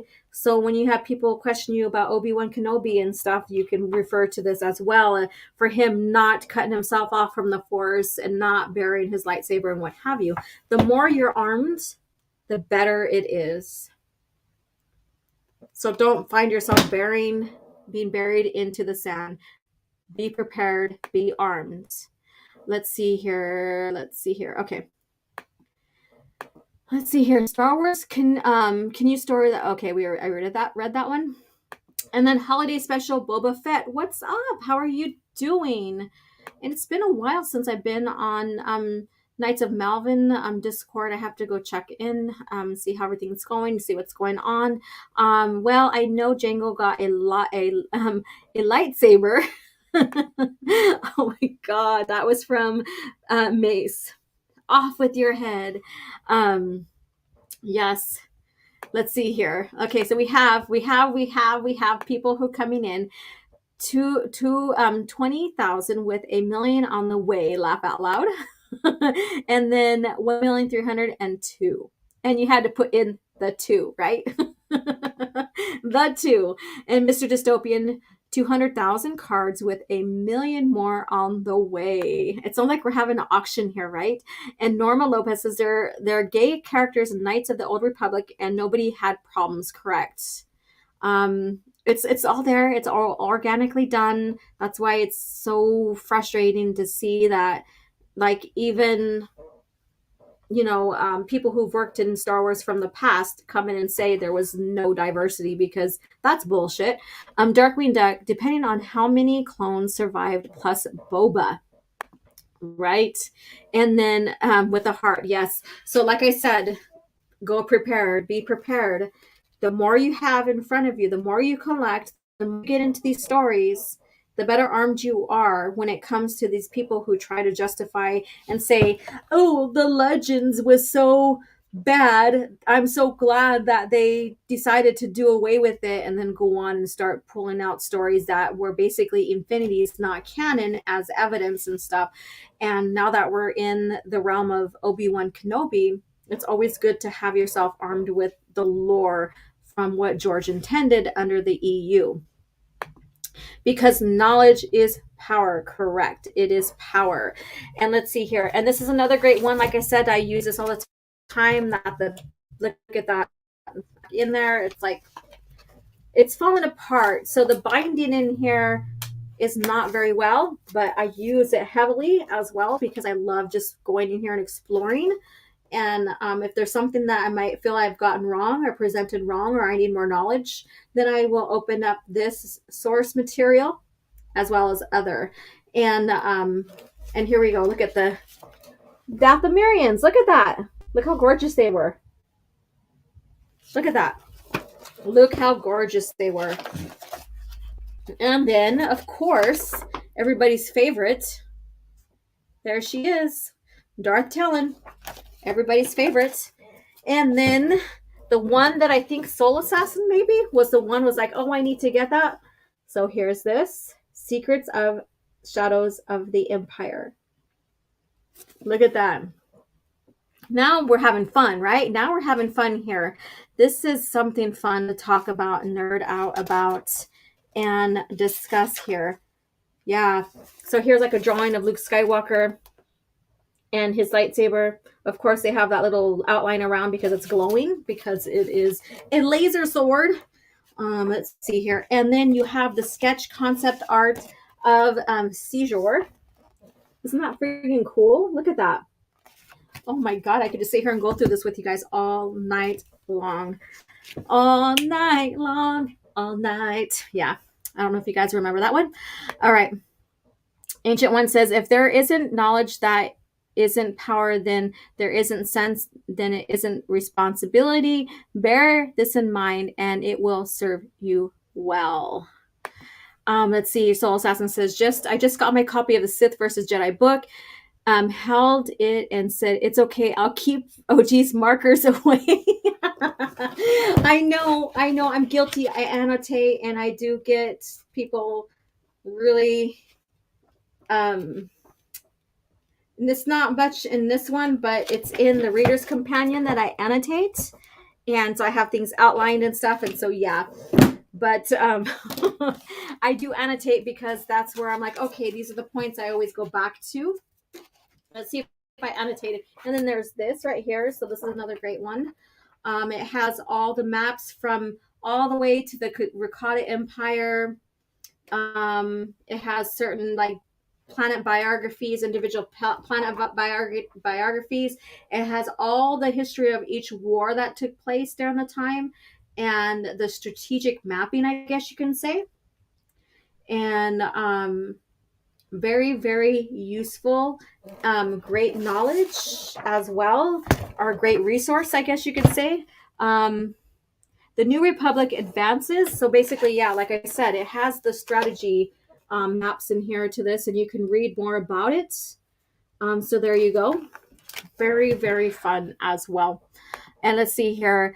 Anime Night 1992. Hi, OG Stars. An awesome book, and Darth Talon is underrated and dropping on by. Well, hello. Thank you for stopping in and joining us. I've been going on for now an hour and a half.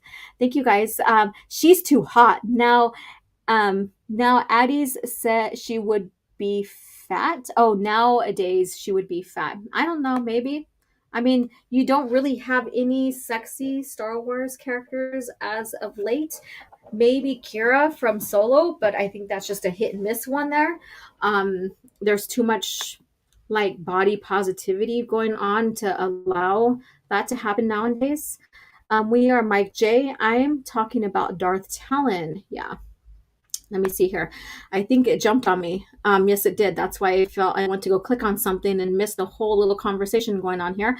Holiday special, Boba Fett says the fun thing is, and so quote unquote fun, Disney discarded the EU for quote unquote new Star Wars or new stories, but they just cherry pick stories, characters, and concepts, and then want a pat on the back for bringing them back into canon. Yeah, and basically giving a pat on the head to us EU fans, us longtime fans. Here you go. Here's a bone. Be happy about that.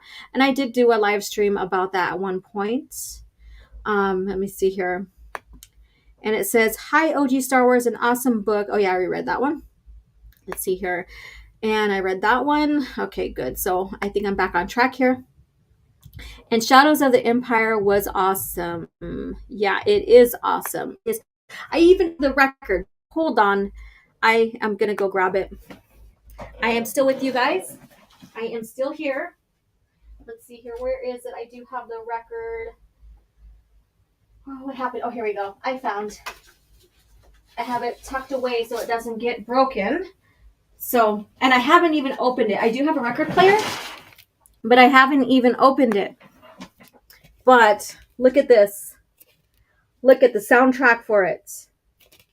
Now, they wanted Williams to do this and he turned it down, but he recommended Joel McNeely and he did an awesome job for this. Look at that. You can see, whoops, you can see the reflection of the screen. And there go some quads, as always. And so, yeah, so look at this right here. You have Leia in the back. Ah, damn reflection. There she is. Yeah, so this is one of my pride and joy collections here is this. So I feel like I'm having a show and tell with you guys. I really do. But it just kind of changes the mood that I'm in now. So thank you guys for allowing me to vent a little bit, to go and laugh about these articles and kind of agree with what Screen Rat said about, having Sith, having Darksiders live all the damn time. And so thank you guys again for just, giving me the time, I guess, or coming in here and listening to me and, and giving me feedback and creating a conversation and having fun. Where can I find these without giving Disney money? eBay, thethriftbook.com is one where you can find, like even the Young Jedi Knight series, you can find that on there. I think last time I looked, it was like $3 depending on the book. So not that bad to begin your collection. Especially for young adult readers series, that it's not being republished anymore. So yeah, so I will have to go and do a library of links for you guys. I think that's what I'll do before I do any other videos. I think I'll sit down and do a link for you guys of like where you can look, and like keywords to type up as well for those and to get you on the right track. So you can start adding, because these books, and that's all I have now. I don't have any novels next to me, but these resource materials, basically the novels and the books without the Legends label, they're collectors now. They're collectors.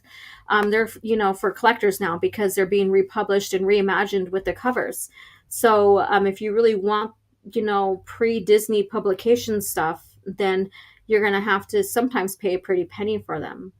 And then so it says, Petter says, the sequel trilogy was a huge missed opportunity, but I tend to simply ignore them. The EU is too deeply established for me and can't simply be supplanted. By the way, you can stick to my first name.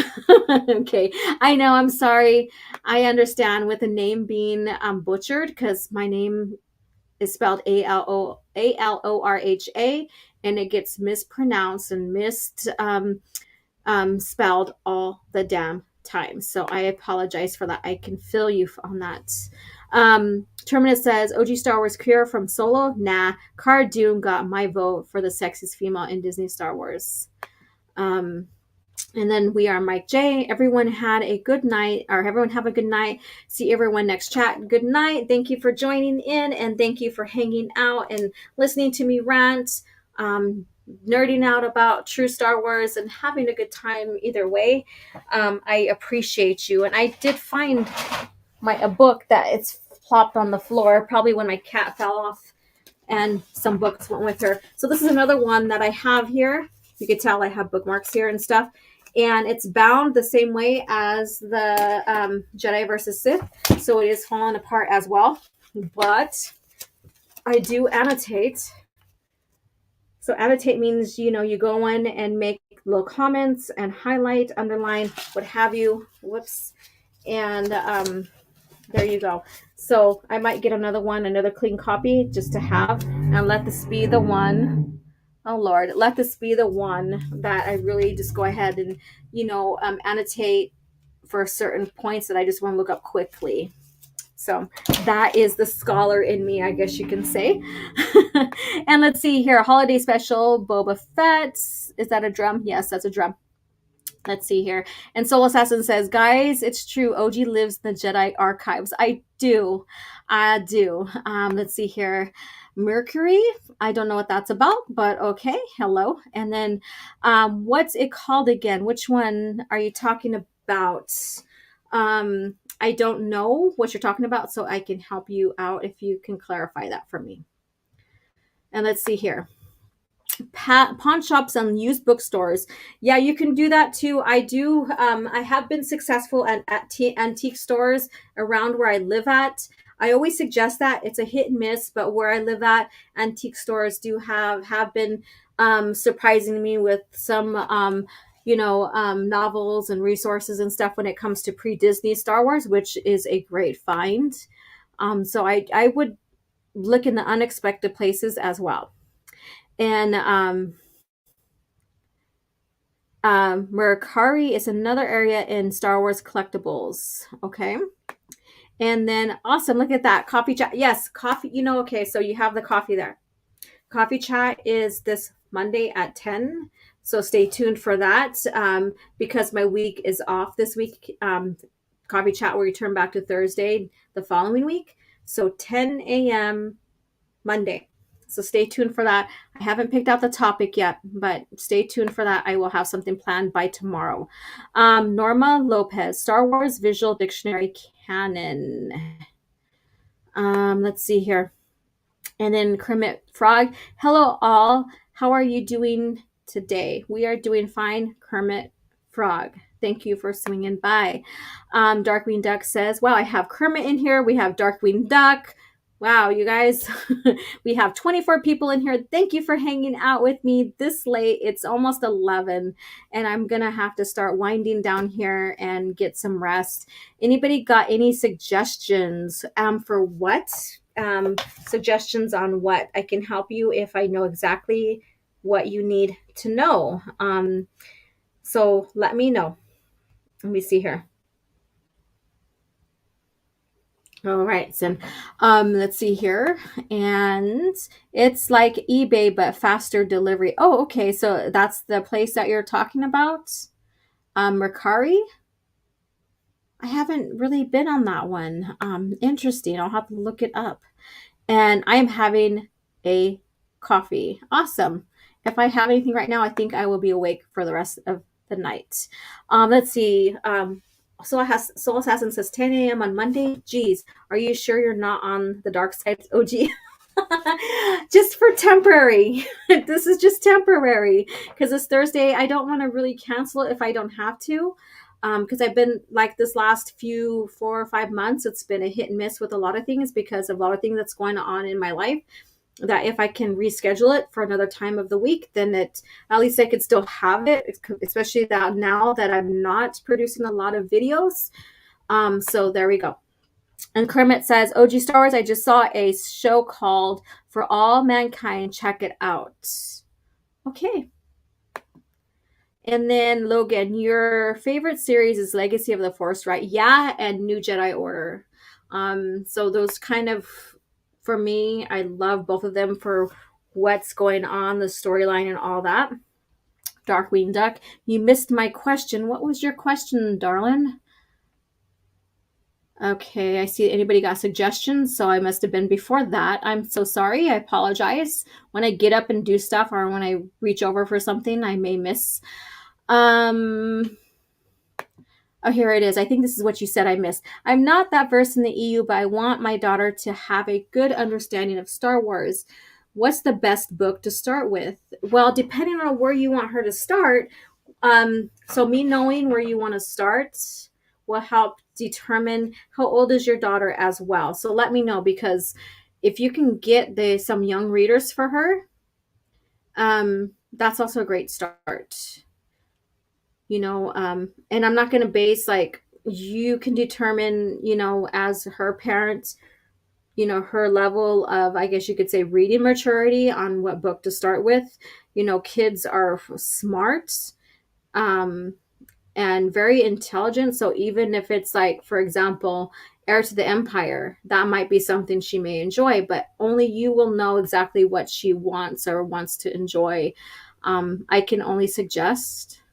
And it's easier for me to suggest things to adults than a child when I don't know, the child. And then OG Star Wars, not certain if you want to or not, but if you're interested, once you decide to end your live stream for the night, do you wish to raid someone? I don't know who's up, so let me know. I mean, I don't know who's up right now. I don't have YouTube in front of me. I just have StreamYards. So if people want to go and hop on to a next one, you're more than welcome. We could do an OG Star Wars raid. Kermit Frog, OG Star Wars, it's alternate history where the Soviets and land on the moon. First in America plays catch up, and there is a firefight in space with no sound. Oh, interesting. Interesting. All right, Logan says, what would you have done for a sequel trilogy? I would have something that happens after Crucible, where you see the handing of the torch to Jaina, Ben, and Jag, and tie in the story during that time frame of what happened prior to that. So that's what I would do, and to keep in continuity with the movies and what was established with the books and the comics and all that. Ancient One, I do have a couple of gamer live streams on my end that I serve as a moderator, so we can do one of them as a start of things to come. That's fine. I don't mind supporting other YouTubers and stuff, as long as they're not playing Disney Star Wars stuff. That would be crazy.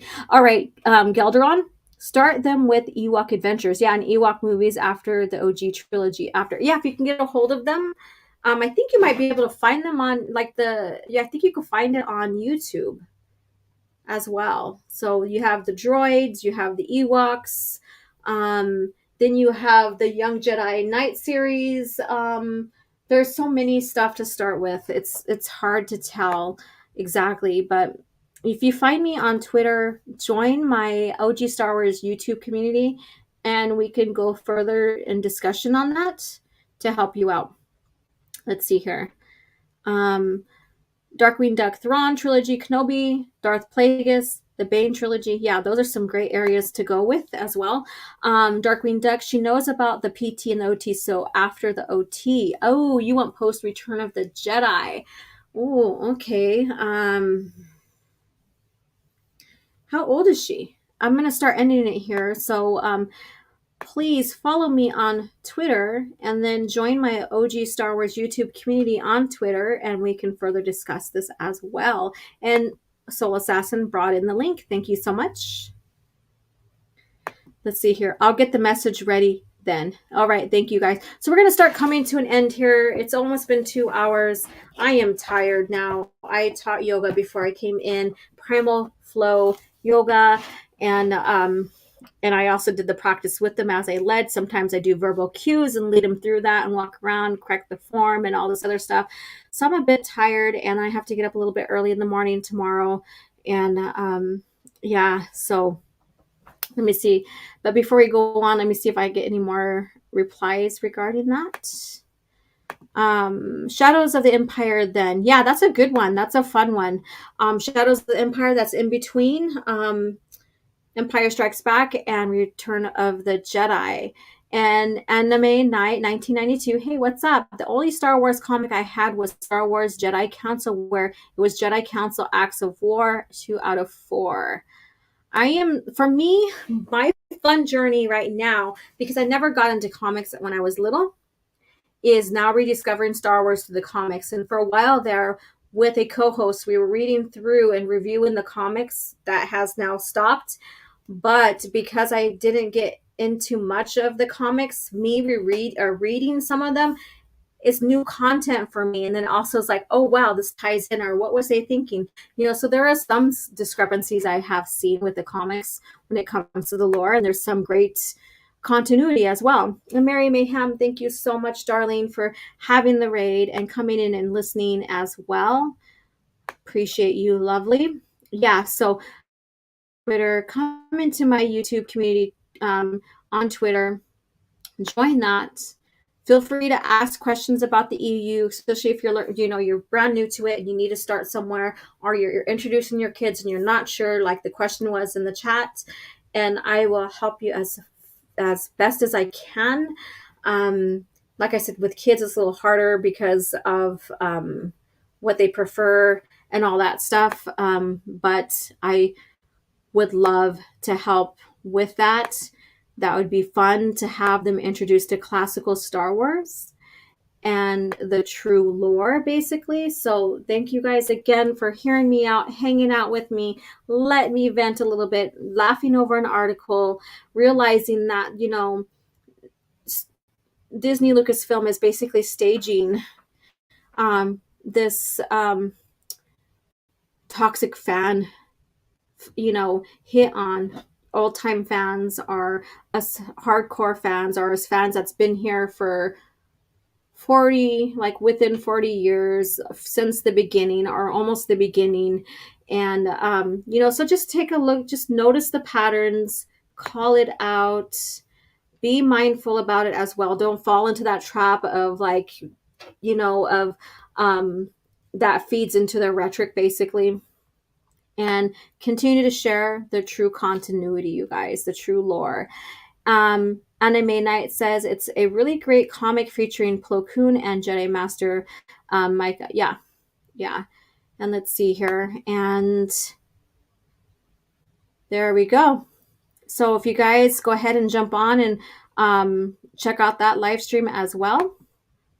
It's always good to support other content creators, have fun, and enjoy yourselves as well. And thank you again. And so Darkwing is replying back. So before I go, I'll answer this. She is old enough, just don't want her to consume this junk. I trust your judgment.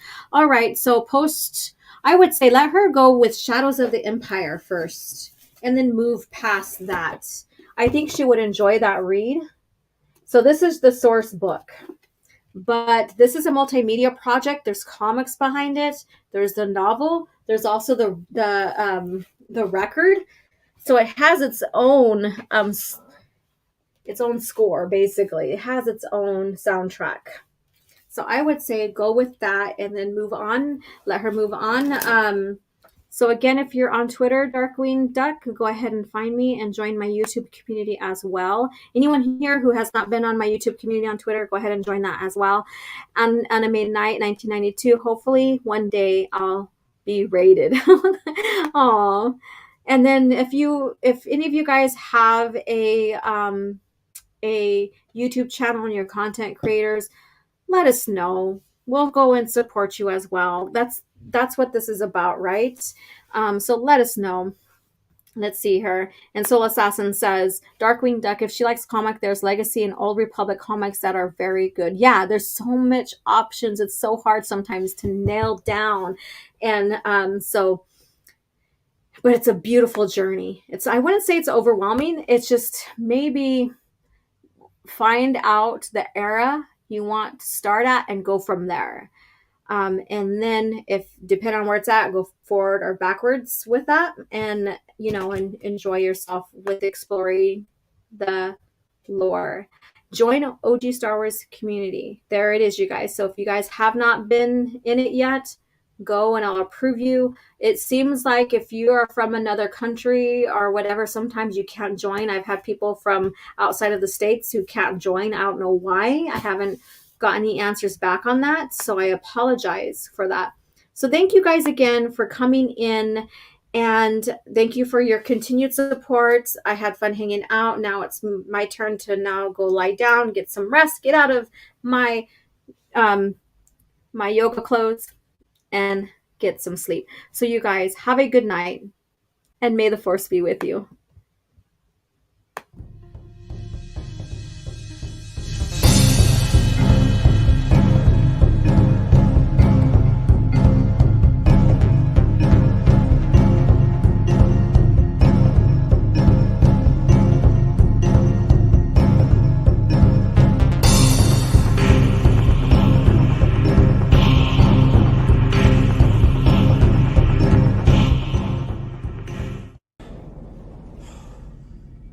Another happy landing.